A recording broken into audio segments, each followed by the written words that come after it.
Hi dear first PUC students, ಇಲ್ಲಿ ನಾವು English ಸಬ್ಜೆಕ್ಟ್ಗೆ ಸಂಬಂಧಪಟ್ಟಂತೆ ನಿಮ್ಮ ಒಂದು mid term examination question paper ನ ಡಿಸ್ಕಷನ್ ಮಾಡ್ತಾ ಇದ್ದೇವೆ ವಿದ್ಯಾರ್ಥಿಗಳೇ. ಇದೊಂದು ಮಾಡೆಲ್ ಕ್ವಶನ್ ಪೇಪರ್ ಆಗಿರುತ್ತೆ. ಇದೇ ಕ್ವಶನ್ ಪೇಪರ್ ನಮ್ಮ ಎಕ್ಸಾಮ್ಗೆ ಬರುತ್ತೆ ಅಂತೇಳಿ ಯಾರು ಕೂಡ ನಿರೀಕ್ಷೆ ಮಾಡಕ್ ಹೋಗ್ಬಿಡಿ. ಬಟ್ ಇಲ್ಲಿರ್ತಕ್ಕಂತಹ ಪ್ರಶ್ನೆಗಳು ಖಂಡಿತವಾಗ್ಲೂ ಕೆಲವೊಂದಿಷ್ಟು ರಿಪೀಟ್ ಆಗ್ತವೆ ಮತ್ತು ಗ್ರಾಮರ್ ಪಾರ್ಟ್ ಏನಿದೆನೋ ಇಲ್ಲಿ ನಿಮಗೆ ಹೇಳ್ಕೊಡ್ತಕ್ಕಂತಹ ರೂಲ್ಸ್ಗಳು ನಿಮ್ಮ ಪರೀಕ್ಷೆಯಲ್ಲಿ ಬರತಕ್ಕಂತಹ ಗ್ರಾಮರ್ ಕ್ವಶನ್ಸ್ಗೂ ಕೂಡ ಹೆಲ್ಪ್ಫುಲ್ ಆಗಿರ್ತವೆ. ಬನ್ನಿ ಕ್ವಶನ್ಸ್ ಅನ್ನು ನೋಡ್ತಾ ಹೋಗೋಣ. ಫಸ್ಟ್ ಕ್ವಶನ್ ನೋಡಿ, what was the commissions verdict regarding the hut? ಅಂದ್ರೆ ಆ ಒಂದು ಕಮಿಷನ್ ಏನ್ ನೇಮಕ ಮಾಡಿರ್ತಾರೋ, ಲಯನ್ ಏನ್ ನೇಮಕ ಮಾಡಿರ್ತಾರೋ ಅದರ ಒಂದು ನಿರ್ಣಯ ಏನಾಗಿತ್ತೆ ಅಂತ ಕೇಳಲಾಗಿದೆ. ಸೊ ನಿರ್ಣಯ ಏನಾಗಿತ್ತು ಅಂದ್ರೆ ಆಪ್ಷನ್ ಸಿ ಗಮನಿಸಿ ವಿದ್ಯಾರ್ಥಿಗಳೇ. The elephant could keep the hut and the man should build A new one. ಅಂದ್ರೆ ಎಲಿಫೆಂಟ್ ಆ ಒಂದು ಹಟ್ಟನ್ನ ತಾನೇ ಇಟ್ಕೊಳ್ಳೋದು ಮತ್ತು ಮನುಷ್ಯ ಹೊಸದಾಗಿ ಮತ್ತೊಂದು ಹಟ್ಟನ್ನ ನಿರ್ಮಾಣ ಮಾಡಬೇಕು ಅಂತೇಳಿ ಅದು ತೀರ್ಮಾನವನ್ನ ಕೊಡುತ್ತೆ. Second one, how does the speaker describe the children's feeling at school? So ಮಕ್ಕಳು ಶಾಲೆಯಲ್ಲಿ ಯಾವ ರೀತಿಯಾಗಿರ್ತಕ್ಕಂತಹ ಒಂದು ಫೀಲಿಂಗ್ ಅನ್ನ ಅನುಭವಿಸ್ತವೆ ಅಂತಕ್ಕಂಥದ್ದನ್ನ ಇಲ್ಲಿ ಕ್ವಶನ್ ಅನ್ನ ಕೇಳಿದ್ರೆ ಆಪ್ಷನ್ ಸಿ ಇದೆ ನೋಡಿ, ಸೈಯಿಂಗ್ ಅಂಡ್ ಡಿಸ್ಮೇಡ್ ಅಂತಕ್ಕಂಥದ್ದು ಆನ್ಸರ್ ಆಗಿರುತ್ತೆ. Third one, the native doctors were reluctant to reveal about their medicines because the medicines would lose dash ಅಂತ ಇದೆ. ಅಂದ್ರೆ ನೇಟಿವ್ ಡಾಕ್ಟರ್ಸ್ ಅಂದ್ರೆ ಸ್ಥಳೀಯ ಡಾಕ್ಟರ್ಸ್ ಏನಿರ್ತಾ ಇದ್ರು ಅವರು ಯಾವುದೇ ಒಂದು ಮೆಡಿಸಿನಲ್ ಒಂದು ಪ್ಲಾಂಟ್ಸ್ ಇದ್ರೆ ಅವುಗಳ ಬಗ್ಗೆ ಡಿಸ್ಕ್ಲೋಸ್ ಮಾಡ್ಲಿಕ್ಕೆ ಅಥವಾ ಹೇಳಲಿಕ್ಕೆ ಮುಂದೆ ಬರುತ್ತಿಲ್ಲ. ಯಾಕೆ ಅಂತ ಕೇಳಿದ್ರೆ ಬಿಕಾಸ್ ಅವ್ರು ಏನಂತ ನಂಬಿರ್ತಾರೆ ಅಂದ್ರೆ ಆ ಒಂದು ಪ್ಲಾಂಟ್ಗಳು ಆ ಒಂದು ಮೆಡಿಸಿನ್ ಗುಣವನ್ನ ಕಳೆದುಕೊಂಡ್ ಬಿಡ್ತವೆ ಅಂತೇಳಿ. ಸೊ ಇಲ್ಲಿ ಲೂಸ್ ದೇರ್ ಪೊಟೆನ್ಸಿ ಅಂತಕ್ಕಂಥದ್ದು ಆನ್ಸರ್ ಆಗಿರುತ್ತೆ. Fourth one, the narrator ate a full meal consisting of chapatis and meat curry. The bill was dash ಅಂತ ಇದೆ. Option D 11 annas. Fifth one, the poet in Money Band's opinions that a 10-pound note is always handed out with a sense of answer. Option C, real tremor. Sixth one ನೋಡಿ, the narrator taught writing addresses in English to dash in over ಮನುಷ್ಯನ್. ಯಾರಿಗೆ ಅವರು address ಅನ್ನ ಕಲಿಸ್ಕೊಡ್ತಾ ಇರ್ತಾರೆ English ಅಲ್ಲಿ ಅಂದ್ರೆ option D ಇದೆ ನೋಡಿ, migrant ಲೇಬರರ್ಸ್ಗೆ. Seventh one, the name that was given to the fair complexioned man who helped the narrator was. So ಇಲ್ಲಿ ಆಪ್ಷನ್ ಬಿ ಮರ್ಸಿ ಅಂತೇಳಿ ಹೆಸರನ್ನ ಕೊಡಲಾಗಿರುತ್ತೆ. Eighth one, the poet in money madness says that the fear of not having money can become a ಅಂತ ಇದೆ. So ಮನಿ ಇಲ್ಲ ಅಂದ್ರೆ ಅದು ಯಾವ ರೀತಿ ಆಗುತ್ತೆ ಅಂದ್ರೆ delirium. Option B. Ninth one, where are the 300,000 gods shelter? 300,000 gods ಎಲ್ಲಿ ಶೆಲ್ಟರ್ ವಾಸ ಮಾಡ್ತಾ ಇರ್ತವೆ ಅಂತ ಕೇಳಿದರೆ ಸೊ ಇಲ್ಲಿ ಆಪ್ಷನ್ ಎ ಇದೆ ನೋಡಿ, ಇನ್ಸೈಡ್ ದ ಸ್ಯಾಕ್ರೆಡ್ ಕವ್ ಅಂತಕ್ಕಂಥದ್ದು ಆನ್ಸರ್ ಆಗಿರುತ್ತೆ. 10th one, which of the following statements best describes Babar Ali school? So ಇಲ್ಲಿ option B, studying in Babar's school is free of cost. ಅಲ್ಲಿ ಕಲಿತಕ್ಕಂಥದ್ದು ತುಂಬಾನೇ ಫ್ರೀ ಎಜುಕೇಶನ್ ಕೊಡ್ತಾ ಇರ್ತಾರೆ. ಆಪ್ಷನ್ ಎ ಗವರ್ನಮೆಂಟ್ ಸ್ಕೂಲ್ ಆಗಿರೋದಿಲ್ಲ. ಅದೇ ರೀತಿ it has better infrastructure than government school. So ಅಲ್ಲಿ ಒಳ್ಳೆ ಇನ್ಫ್ರಾಸ್ಟ್ರಕ್ಚರ್ ಕೂಡ ಇರೋದಿಲ್ಲ. The students play school game. This is also wrong. 11th ನೋಡಿ, fill in the blanks with appropriate articles ಅಂತ ಇದೆ. Dinesh is my friend, he is a dash eldest ಅಂತ ಇದೆ. ವಿದ್ಯಾರ್ಥಿಗಳಿಗೆ ಗಮನಿಸಬೇಕು, ಎಲ್ಡೆಸ್ಟ್ ಅಂತಕ್ಕಂಥದ್ದು ಸೂಪರ್ಲೇಟಿವ್ ಡಿಗ್ರಿಯಲ್ಲಿ ಇರತಕ್ಕಂತಹ ಪದ ಆಗಿದೆ, ಅಡ್ಜೆಕ್ಟಿವ್ ಆಗಿದೆ. Superlative degree. ಸೊ ಈ ರೀತಿ ಸೂಪರ್ಲೇಟಿವ್ ಪದಗಳು ಬಂದಾಗ ಡೆಫಿನಿಟ್ ಆರ್ಟಿಕಲ್ ದ ಯೂಸ್ ಮಾಡಬೇಕು, ನೆನ್ಪಿಟ್ಕೊಂಡ್ಬಿಡಿ. ಇನ್ನು ಸೆಕೆಂಡ್ ಬ್ಲಾಂಕ್ ನೋಡಿ, he too wants to become dash MLE ಅಂತ ಇದೆ. ವಿದ್ಯಾರ್ಥಿಗಳು ಗಮನಿಸಬೇಕು, ಎಂ ಅಂತೇಳಿ ಈ ರೀತಿ ಪ್ರೊನೌನ್ಸಿಯೇಷನ್ ಮಾಡ್ತೇವೆ. ಸೊ ಎ ಅಂತಕ್ಕಂಥದ್ದು ವಾಲ್ ಸೌಂಡ್ ಆಗಿದೆ. ಸೊ ಸ್ವರ ಅಕ್ಷರ ಬಂದಾಗ ಅಥವಾ ಸ್ವರ ಸೌಂಡ್ ಬಂದಾಗ, ಅಕ್ಷರ ಸ್ವರ ಸೌಂಡ್ ಬಂದಾಗ ನಾವು ಆನ್ ಅಂತೇಳಿ ಫಿಲ್ ಮಾಡ್ತೇವೆ ಆರ್ಟಿಕಲ್ ಅನ್ನ. ಇನ್ನು 12th ಕ್ವಶನ್ ನೋಡಿ, ಪ್ರಿಪೋಸಿಷನ್ಗೆ ಸಂಬಂಧಪಟ್ಟಿದ್ದು. My teacher arrives every day dash AM ಅಂತ ಇದೆ. ಟೈಮಿಂಗ್ ಇದೆ, ಸೊ ಎಟ್ ಅಂತ ಫಿಲ್ ಮಾಡ್ತೇವೆ. She parks her scooter dash a tree ಇದೆ. ಇಲ್ಲಿ ಅಂಡರ್ ಇದೆ, ಸೊ ಅಂಡರ್ ತೆಗೆದುಕೊಳ್ತೇವೆ, under a tree. She walks dash into ಅಂತಕ್ಕಂಥದ್ದು ಇಲ್ಲಿ ಬರುತ್ತೆ ನೋಡಿ, into our class room smilingly. ಇನ್ನು ನೋಡಿ, ತುಂಬಾ ಸುಲಭವಾಗಿರೋ ಪ್ರಶ್ನೆ ಆಗಿರುತ್ತೆ ಲ್ಯಾಂಗ್ವೇಜ್ ಫಂಕ್ಷನ್ಗೆ ಸಂಬಂಧಪಟ್ಟಂತೆ. ಯಾರು ಕೂಡ ಈ ಒಂದು ಪ್ರಶ್ನೆಯನ್ನು ಸ್ಕಿಪ್ ಮಾಡಕ್ ಹೋಗ್ಬಿಡಿ ವಿದ್ಯಾರ್ಥಿಗಳೇ. ಫಸ್ಟ್ ನೋಡಿ, where is the post office? Post office ಎಲ್ಲಿದೆ ಅಂತ ಕೇಳಲಾಗ್ತಾ ಇದೆ. ಸೊ ಇಲ್ಲಿ ಒಂದು ಮಾರ್ಗವನ್ನು ಕೇಳ್ತಾ ಇದಾರಲ್ವಾ. ಸೊ ಆಪ್ಷನ್ ಡಿ ನೋಡಿ, ಇಲ್ಲಿ ಡಿ ಇದೆ ಕಾಲಮ್. ಆಸ್ಕಿಂಗ್ ಫಾರ್ ಡೈರೆಕ್ಷನ್ ಅನ್ನೋದು ಸರಿ ಆಗುತ್ತೆ ಉತ್ತರ. Second one, I never meant to hurt you, I deeply regret it. ನಾನು ನಿನ್ನನ್ನು ಹರ್ಟ್ ಮಾಡೋ ಉದ್ದೇಶವನ್ನು ಹೊಂದಿರಲಿಲ್ಲ, ಸಾರಿ ಅಂತ ಕೇಳ್ತಾ ಇದ್ದಾರೆ. ಸೊ ಇಲ್ಲಿ ಸಾರಿ ಕೇಳೋದು ಅಂದ್ರೆ ನೆನಪಿಟ್ಕೊಂಡ್ಬಿಡಿ, ಅಪಲಜೈಸಿಂಗ್ ಅಂತ ಇದೆ ನೋಡಿ, ಇದು ಸರಿ ಆಗುತ್ತೆ. ಅಪಲಜೈಸಿಂಗ್. ಅನ್ನೋದಕ್ಕೆ ಇದು ಸೆಕೆಂಡ್ ಒನ್ ಅಪಾಲಜೈಸಿಂಗ್. ಇನ್ನು ಥರ್ಡ್ ಒನ್ ನೋಡಿ, it is kind of you ಅಂತ ಇದೆ. So it is kind of you ಅಂದ್ರೆ ಸಹಾಯ ಮಾಡಿದ ಧನ್ಯವಾದ ಅಂತ ಹೇಳ್ತಕ್ಕಂಥದ್ದಲ್ವಾ. ಸೊ ಎಕ್ಸ್ಪ್ರೆಷನ್ ಆಫ್ ಗ್ರಾಟಿಟ್ಯೂಡ್ ಅಂತ ಇದೆ ನೋಡಿ ಕೊನೆಯದು, ಇದು ಸರಿಯಾಗುತ್ತೆ. ಇನ್ನು ಹಾಯ್ ಹೌ ಆರ್ ಯು, ಯಾರನ್ನಾದ್ರೂ ಭೇಟಿಯಾದಾಗ ನಾವು ಮೊದಲಿಗೆ ಹೇಳ್ತಕ್ಕಂಥ ಪದ ಹಾಯ್ ಹೌ ಆರ್ ಯು, ಹೇಗಿದೆಯಾ ಅಂತ ಕೇಳ್ತೇವಲ್ವಾ. ಸೊ ಇಲ್ಲಿ ಸ್ಟಾರ್ಟಿಂಗ್ಗೆ ಕಾನ್ವರ್ಜೇಷನ್ ಅಂತ ಇದೆ ನೋಡಿ, ಇದು ಸರಿಯಾಗಿರುತ್ತೆ. ಇನ್ನು ಕೊನೆಯದು I applaud your success, well done. ನೀನೇನು ಸಕ್ಸಸ್ ಅನ್ನ ಪಡ್ಕೊಂಡಿದ್ದೀಯಾ, ನಾನು ಚಪ್ಪಳೆ ಹಾಕ್ತೀನಿ ಅಥವಾ ನಿನ್ಗೆ ಗೌರವವನ್ನು ಸಲ್ಲಿಸ್ತೇನೆ ಅಂತ. ವೆಲ್ ಡನ್, ಒಳ್ಳೆ ಕೆಲಸ ಆಯ್ತು, ತುಂಬಾ ಚೆನ್ನಾಗಿ ನೀನು ಸಕ್ಸಸ್ ಅನ್ನ ಕಂಡಿದ್ಯಾ. ಈ ರೀತಿ ನಾವು ಅಪ್ರಿಸಿಯೇಷನ್ ಮಾತುಗಳನ್ನ ಹೇಳ್ತೀವಿ ಅಂದ್ರೆ ಅದೊಂದು ಕಾಂಪ್ಲಿಮೆಂಟಿಂಗ್ ಆಗಿರುತ್ತೆ, ನೆನ್ಪಿಟ್ಕೊಳ್ಳಿ, ಕಾಂಪ್ಲಿಮೆಂಟಿಂಗ್. ಇನ್ನು ಪಾರ್ಟ್ ಬಿ ಗೆ ಸಂಬಂಧಪಟ್ಟಂತೆ 2 ಅಂಕದ ಪ್ರಶ್ನೆಗಳಲ್ಲಿ ಗಮನಿಸಬಹುದು. Who had a little hut at the edge of the forest. ಒಂದು ಫಾರೆಸ್ಟ್ ನ ಎಡ್ಜ್ಗೆ ಯಾರು ಗುಡಿಸಲನ್ನ ಹೊಂದಿದ್ರು ಅಂತ ಕೇಳಿದರೆ ಸೊ ಉತ್ತರ ಮ್ಯಾನ್ ಆಗಿರುತ್ತಲ್ವಾ. In next, who approach him for a favour on a rainy day. ಆ ಒಂದು ಮಳೆ ಬರ್ತಕ್ಕಂತಹ ಸಂದರ್ಭದಲ್ಲಿ ಅವನ ಮನುಷ್ಯನ ಬಳಿಗೆ ಬಂದು ಸಹಾಯ ಕೇಳಿದವರು ಯಾರು? ಎಲಿಫೆಂಟ್ ಅಲ್ವಾ. ಸೊ ಎಲಿಫೆಂಟ್ ಅಂತೇಳಿ ಬರೀಬೇಕು. 15th one, why does the school boy love to wake up in the summer morning? ಯಾಕೆ ಆ ಹುಡುಗ ಸಮ್ಮರ್ ಮಾರ್ನಿಂಗ್ ಅಲ್ಲಿ ಎದ್ದೇಳಲಿಕ್ಕೆ ಎಚ್ಚರಗೊಳ್ಳಿಕ್ಕೆ ಖುಷಿ ಪಡ್ತಾನೆ ಅಂತಕ್ಕಂಥದ್ದನ್ನ ಕೇಳಿದ್ದಾರೆ. ಸೊ ಉತ್ತರ ಸಿಂಪಲ್ ಇದೆ ವಿದ್ಯಾರ್ಥಿಗಳೇ, ಯಾಕೆಂದ್ರೆ ಅವನಿಗೆ ಬೆಳಗ್ಗೆ ಎದ್ದ ತಕ್ಷಣ ಆ ಒಂದು ಬ್ಯೂಟಿಫುಲ್ ಆಗಿರ್ತಕ್ಕಂತಹ ನೇಚರ್ ನ ಎಂಜಾಯ್ ಮಾಡ್ತಾ ಇರ್ತಾನೆ. He can enjoy the beautiful nature. ಅದ್ರ ಜೊತೆಗೆ the singing of birds, so many birds for singing on the trees, ಅದನ್ನು ಕೂಡ ಎಂಜಾಯ್ ಮಾಡ್ತಾನೆ. ಮತ್ತು ಅದ್ರ ಜೊತೆಗೆ ಇನ್ನೊಂದು ಸೌಂಡ್ ಬರುತ್ತೆ, the sound of distant huntsman. He used to blow the horn, so the boy can enjoy that also. So ಈ ರೀತಿಯಾಗಿ ಅವನೇನ್ ಮಾಡ್ಬೋದು ಅಂದ್ರೆ ಸ್ವೀಟ್ ಕಂಪನಿಯನ್ನ ಪಡೆದುಕೊಳ್ತಾನೆ ಆ ಮಾರ್ನಿಂಗ್. ಹಾಗಾಗಿ he wish to wake up in the summer morning. ಈ ರೀತಿ ನೀವು ಬರೀಬೇಕು, ಈ ಪಾಯಿಂಟ್ಸ್ ಗಳನ್ನ ಇನ್ಕ್ಲೂಡ್ ಮಾಡಿಕೊಂಡು. What were the 2 diseases that narrator farmhand Krishna suffered from in the story around a medicinal creeper? ಯಾವ 2 ಕಾಯಿಲೆಗಳಿಂದ ಕೃಷ್ಣ ಬಳಲ್ತಾ ಇರ್ತಾನೆ ಅಂತ ಕೇಳಿದ್ದಾರೆ. ಸೊ ಪೈಲ್ಸ್ ಅಂತಕ್ಕಂಥದ್ದು, ಆ ಪೈಲ್ಸ್ ಬರೋಕ್ಕಿಂತ ಮೊದಲು ಅವನು ಬಾಯ್ಲ್ಸ್ ಇಂದ ಬಳಲ್ತಾ ಇರ್ತಾನೆ. ಸೊ ಇಲ್ಲಿ ಪೈಲ್ಸ್ ಅಂಡ್ ಬಾಯ್ಲ್ಸ್ ಅಂತ 2 ಬರೀಬೇಕು. ಇನ್ನು 17th one, where does Babar run ಈ ಸ್ಕೂಲ್? ಸೊ ಬಾಬರ್ ಅಲ್ಲಿ ಅವರು ಎಲ್ಲಿ ತಮ್ಮ ಸ್ಕೂಲ್ ಅನ್ನ ನಡೆಸ್ತಾರೆ ಅಂತ ಕೇಳಿದ್ದಾರೆ. ಸಿಂಪಲ್ ಅಲ್ವಾ, in the back yard of his home, ಅವರ ಒಂದು ಮನೆ ಹಿಂದ್ಗಡೆನೆ ಆ ಸ್ಕೂಲ್ ಇರುತ್ತೆ. And what is the strength of the school? ಆ ಒಂದು ಸ್ಕೂಲ್ ನ ಪ್ರೆಸೆಂಟ್ ಸ್ಟ್ರೆಂತ್ ಎಷ್ಟು ಅಂತ ಕೇಳಿದ್ರೆ, ಸೊ ಟೋಟಲ್ ಇಲ್ಲಿ 220 ಸ್ಟೂಡೆಂಟ್ಸ್ ಆನ್ ರೋಲ್ ಕಾಲ್ ಅಂದ್ರೆ ಅಲ್ಲಿ ಹಾಜರಿ ಇರ್ತಕ್ಕಂಥವ್ರು 220 ಹಾಜರಾತಿಯಲ್ಲಿ ಇರ್ತಾರೆ. ಬಟ್ ಟೋಟಲ್ ಅಲ್ಲಿ 800 ಸ್ಟೂಡೆಂಟ್ಸ್ ಇರ್ತಾರೆ ಟೋಟಲ್ ಆಗಿ. ಸೊ ಇಲ್ಲಿ 800 ಅಂತ ಬರೀರಿ. ಥರ್ಡ್ ಒನ್, ಇಲ್ಲಿ 3 ಅಂಕಗಳ ಪ್ರಶ್ನೆಗಳಿರ್ತವೆ. How did the elephant justify his act of occupying the hut? So ಆ ಒಂದು ಆನೆ ತಾನೇನು ಗುಡಿಸಲನ್ನ ವಶಪಡಿಸಿಕೊಂಡಿತ್ತಲ್ವಾ, ಅದನ್ನ ಹೇಗೆ ಜಸ್ಟಿಫೈ ಮಾಡ್ಕೊಳ್ಳುತ್ತೆ ಅಂತ ಕೇಳಿದ್ದಾರೆ. How does Blake portray the impact of school in the child spirit? ವಿದ್ಯಾರ್ಥಿಗಳ ಎಲ್ಲೂ ಕೂಡ ಸಮರಿಯನ್ನ ನೀವು ಬರೆದ್ರೆ, ಮೇನ್ ಪಾಯಿಂಟ್ ಸಮರಿ ಬರೆದ್ರೆ you will get marks. What was the story behind Mara's loss of teeth in around a medicinal creeper? ಯಾವ ಕಾರಣದಿಂದ ಮಾರ ತನ್ನ ಒಂದು ಹಲ್ಲುಗಳನ್ನ ಕಳೆದುಕೊಳ್ತಾನೆ ಅಂತ ಕೇಳಿದ್ದಾರೆ. ಆ ಇನ್ಸಿಡೆಂಟ್ ನ ಎಕ್ಸ್ಪ್ಲೇನ್ ಮಾಡಬೇಕು. How do people treat an individual who has no money according to the speaker in money matters?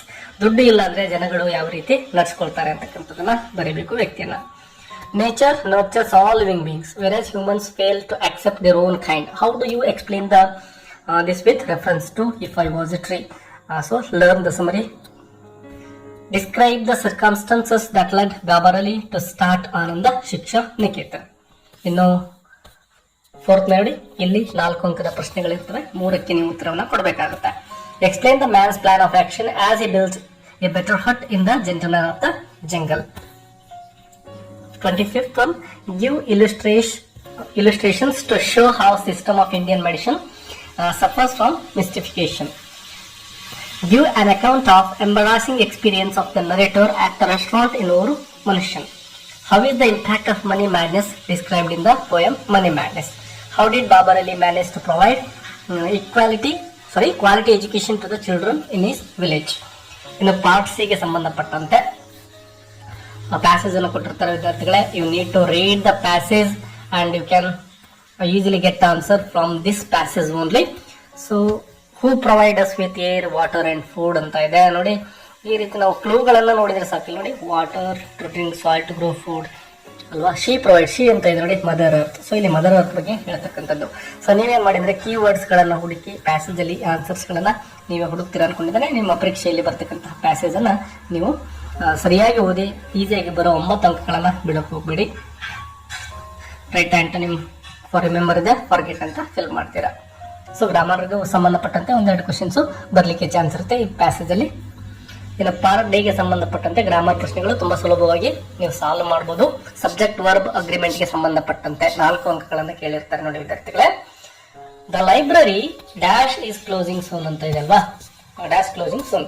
The library ನೋಡಿ ಸಿಂಗ್ಯುಲರ್ ಆಗಿದೆ ಅಲ್ವಾ, ಒಂದೇ ಒಂದು ಲೈಬ್ರರಿ ಬಗ್ಗೆ ಮಾತಾಡ್ತಾ ಇದ್ವಿ. ಸೊ ಆರ್ ಅನ್ನೋದು ಪ್ಲೂರಲ್ ಆಗುತ್ತೆ. ಸೊ ಪ್ಲೂರಲ್ ಅನ್ನು ತೆಗೆದುಕೊಳ್ಳೋ ಹಾಗಿಲ್ಲ, ಸಿಂಗ್ಯುಲರ್ ತಗೊಳ್ತೀವಿ. ಈಸ್ ಅಂತ ಫಿಲ್ ಮಾಡಿ. Closing soon. ಆಲ್ ಬುಕ್ಸ್ ಅಂತ ಇದೆ ನೋಡಿ, ಆಲ್ ಬುಕ್ಸ್ ಪ್ಲೂರಲ್ ಇದೆ.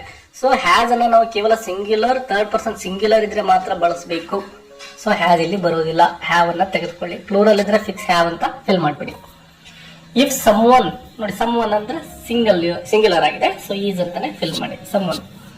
ಇನ್ನು ನೆಕ್ಸ್ಟ್ ದ ಲೈಬ್ರರಿಯನ್ ಅಂತ ಇದೆ. ಸೊ ಇದು ಕೂಡ ಸಿಂಗ್ಯುಲರ್ ಆಗಿದೆ. ಸೊ ಈಸ್ ಅಂತಾನೆ ಫಿಲ್ ಮಾಡಿ. ಸೊ ಈ ರೀತಿ ಸಬ್ಜೆಕ್ಟ್ ಸಿಂಗ್ಯುಲರ್, ಪ್ಲೂರಲ್ ಅಥವಾ first person, second person, third person ಯಾರಿದ್ದಾರೋ ನೋಡ್ಕೊಂಡು ನೀವು ಬ್ರಾಕೆಟ್ ಅಲ್ಲಿ ಕೊಟ್ಟಿರತಕ್ಕಂತಹ ವರ್ಬ್ಗಳನ್ನ ಫಿಲ್ ಮಾಡಬೇಕು. ಇನ್ನು ಇದಕ್ಕೊಂದು ಆಪ್ಷನ್ ಇರುತ್ತೆ ನೋಡಿ, fill in the blanks with suitable form of verbs given in brackets ಅಂತ ಇದೆ. ಸೊ ಇಲ್ಲಿ ವರ್ಬ್ ಫಾರ್ಮ್ಸ್ ಅನ್ನ ಫಿಲ್ ಮಾಡಬೇಕಾಗುತ್ತೆ. The lion was the king of the jungle. So past tense ಇದೆ, ಯಾಕಂದ್ರೆ ವಾಸ್ ಅನ್ನ ಗಮನಿಸಿದ್ರೆ ಗೊತ್ತಾಗುತ್ತೆ. ಸೊ ವಾಂಟ್ ಇರೋದನ್ನ ವಾಂಟೆಡ್ ಅಂತೇಳಿ ಪಾಸ್ಟ್ ಟೆನ್ಸ್ ಫಾರ್ಮ್ಗೆ ಫಿಲ್ ಮಾಡಿ. ಇನ್ನು ಅಪಾಯಿಂಟ್ ಇರೋದನ್ನ ಅಪಾಯಿಂಟೆಡ್ ಅಂತ ಫಿಲ್ ಮಾಡಿ. ಬಿ ಫಾರ್ಮ್ ಇದೆ ನೋಡಿ, ಬಿ ಫಾರ್ಮ್ ಅಂದ್ರೆ ಈಸ್ ವಾಸ್ ಅದರ ಜೊತೆಗೆ ಆರ್ ಮತ್ತು ವರ್, ಇವುಗಳನ್ನ ಬಿ ಫಾರ್ಮ್ ಆಫ್ಸ್ ಅಂತೀವಿ. ಇಲ್ಲಿ ಪಾಸ್ಟ್ ಟೆನ್ಸ್ ಅಲ್ಲಿ ಇರೋದ್ರಿಂದ ಮತ್ತು ಮಿಸ್ಟರ್ ಪಾಕ್ ಸಿಂಗ್ಯುಲರ್ ಆಗಿರೋದ್ರಿಂದ ನಾವು ವಾಸ್ ಅಂತ ಫಿಲ್ ಮಾಡಬೇಕು. ಇನ್ನು ಕೊನೆಯದು ದ ಮ್ಯಾನ್, ಡಿಮ್ಯಾಂಡ್ ಇದೆ. ಸೊ ಪಾಸ್ಟ್ ಟೆನ್ಸ್ ಆಗಿರೋದ್ರಿಂದ ಡಿಮ್ಯಾಂಡೆಡ್ ಈ ಫಾರ್ಮ್ ಅನ್ನ ಸೇರಿಸಿ ಬರೀರಿ. ಇನ್ನು ರೀರೈಟ್ ಆಸ್ ಡೈರೆಕ್ಟೆಡ್ ಅಂತಕ್ಕಂತಹ ಪ್ರಶ್ನೆಗಳು ಸ್ವಲ್ಪ ಟ್ರಿಕಿ ಆಗಿರ್ತವೆ, ಬಟ್ ನೀವು ಸರಿಯಾಗಿ ಗಮನಿಸಿದ್ರೆ ಈಸಿಯಾಗಿ ಮಾರ್ಕ್ಸ್ ಗಳನ್ನ ಪಡೆದುಕೊಳ್ಬಹುದು. They visited a museum last week ಅಂತ ಇದೆ. Question beginning with right form of do, ಅಂದ್ರೆ ಡು ಫಾರ್ಮ್ ಇಂದ ನಾವು ಕ್ವಶನ್ ಅನ್ನ ಫ್ರೇಮ್ ಮಾಡಬೇಕಾಗುತ್ತೆ ನೋಡಿ. ವಿಸಿಟೆಡ್ ಅನ್ನೋದು ಪಾಸ್ಟ್ ಟೆನ್ಸ್ ಇದೆ ಅಲ್ವಾ, ಸೊ ಡಿಡ್ ಅಂತ ಈಸಿಯಾಗಿ ತೆಗೆದುಕೊಳ್ಬಹುದು. ಇನ್ನು ಸಬ್ಜೆಕ್ಟ್ ಏನಿದೆ ದೇ ಇದೆ, ಅದನ್ನ ತೆಗೆದುಕೊಳ್ಳಿ. Did they. ಇನ್ನು ವಿಸಿಟೆಡ್ ಇರೋದನ್ನ ವಿ1 ಫಾರ್ಮ್ ಅಲ್ಲಿ ಬರೀಬೇಕು ವಿದ್ಯಾರ್ಥಿಗಳೇ. Did they visit A museum last week ಅಂತ ಫಿಲ್ ಮಾಡಿ, ಲಾಸ್ಟ್ ವೀಕ್. ಇನ್ನು second one, Sanjana stayed at home because of heavy rain. Because of heavy rain. So ಇಲ್ಲಿ ಕ್ವಶನ್ ಫ್ರೇಮ್ ಮಾಡ್ಲಿಕ್ಕೆ ಕೇಳಿದ್ರೆ ಮಳೆ ಜೋರಾಗಿ ಬಂದ ಕಾರಣದಿಂದ ಸಂಜನಾ ಏನ್ ಮಾಡಿದ್ಲು, ಮನೆಯಲ್ಲೇ ಉಳ್ಕೊಂಡಿದ್ಲು. ಸೊ ಇಲ್ಲಿ ಹೊಯ್ ಕಾರಣ ಕೊಡ್ತಾ ಇರೋದ್ರಿಂದ ಹೊಯ್ ಅನ್ನು ತೆಗೆದುಕೊಳ್ಬೇಕು. ಮತ್ತು ಸ್ಟೇಡ್ ಅನ್ನೋದು ಪಾಸ್ಟ್ ಟೆನ್ಸ್ ಅಲ್ಲಿ ಇರೋದ್ರಿಂದ ಡಿಡ್ ಹೆಲ್ಪಿಂಗ್ ವರ್ಕ್ ತೆಗೆದುಕೊಳ್ತೇವೆ. ವೈ ಡಿಡ್ ಸಂಜನಾ ಸ್ಟೇಡ್ ಇರೋದನ್ನ ಸ್ಟೇ ಅಂತ ಮಾತ್ರ ಫಿಲ್ ಬರಿಬೇಕು. ಸ್ಟೇ ಎಟ್ ಹೋಮ್ ಅಂತ ಬರೆದು ಕ್ವಶನ್ ಮಾರ್ಕ್ ಅನ್ನ ಹಾಕಬೇಕು. ಕ್ವಶನ್ ಮಾರ್ಕ್ ಹಾಕೋದನ್ನ ಮರೆಯಕ್ಕೆ ಹೋಗ್ಬಿಡಿ ವಿದ್ಯಾರ್ಥಿಗಳೇ. ಥರ್ಡ್ ನೋಡಿ, ದೆ ಲೆಫ್ಟ್ ದ ಹೌಸ್ ಅರ್ಲಿ ಅಂತ ಇದೆ. ಕ್ವಶನ್ ಟ್ಯಾಗ್ ಅನ್ನ ಫ್ರೇಮ್ ಮಾಡ್ಲಿಕ್ಕೆ ಹೇಳಿದ್ರೆ ಲೆಫ್ಟ್ ಅನ್ನೋದು ಪಾಸ್ಟ್ ಟೆನ್ಸ್ ಇದೆ. ಸೊ ಪಾಸ್ಟ್ ಟೆನ್ಸ್ ಇದ್ರೆ ನಾವು ಡಿಡ್ ಅನ್ನ ತೆಗೆದುಕೊಂಡು ಡಿಡ್ ಅನ್ನ ಹೆಲ್ಪಿಂಗ್ ವರ್ಕ್ ತೆಗೆದುಕೊಳ್ಬೇಕು. ಮತ್ತು ಇಲ್ಲಿ ನಾಟ್ ಅಂತಕ್ಕಂಥದ್ದು ಎಲ್ಲೂ ಇಲ್ಲ, ಅಂದ್ರೆ ನೆಗೆಟಿವ್ ಸ್ಟೇಟ್ಮೆಂಟ್ ಅಲ್ಲ. ಸೊ ಡಿಡೆಂಟ್ ಅಂತ ಮಾಡಬೇಕು, ಡಿಡೆಂಟ್ ಅಂತ ಆಯ್ತು. ಮತ್ತು ಸಬ್ಜೆಕ್ಟ್ ನೋಡಿ ದೇ ಇದೆ ಪ್ರೊನೌನ್ ಫಾರ್ಮ್ ಅಲ್ಲಿ. ಸೊ ಪ್ರೊನೌನ್ ಫಾರ್ಮ್ ದೇ ಅನ್ನ ಫಿಲ್ ಮಾಡಬೇಕು, didn't they question mark. When did you completed your assignment ಅಂತ ಇದೆ. Correct sentence and rewrite it ಅಂತ ಇದೆ. ಸೊ ಮಿಸ್ಟೇಕ್ ಏನೋ ಅನ್ನೋದು ನೋಡಬೇಕು. ವೆನ್ ಡಿಡ್ ಯು ಕಂಪ್ಲೀಟೆಡ್, ವಿದ್ಯಾರ್ಥಿಗಳಿಗೆ ಗಮನಿಸಿ, ಡಿಡ್ ಮತ್ತು ಕಂಪ್ಲೀಟೆಡ್ ಎರಡು ಒಟ್ಟಿಗೆ ಬಂದಿದ್ದಾವೆ. ಸೊ ಈ ರೀತಿ ಡಿಡ್ ಬಂದ ಮೇಲೆ ಬರ್ತಕ್ಕಂತಹ ವರ್ಬ್ ಪಾಸ್ಟ್ ಟೆನ್ಸ್ ಫಾರ್ಮ್ ಅನ್ನ ಯೂಸ್ ಮಾಡಬಾರ್ದು, ಅದನ್ನ ವಿ1 ಫಾರ್ಮ್ ಅಲ್ಲಿ ಯೂಸ್ ಮಾಡಬೇಕಾಗುತ್ತೆ.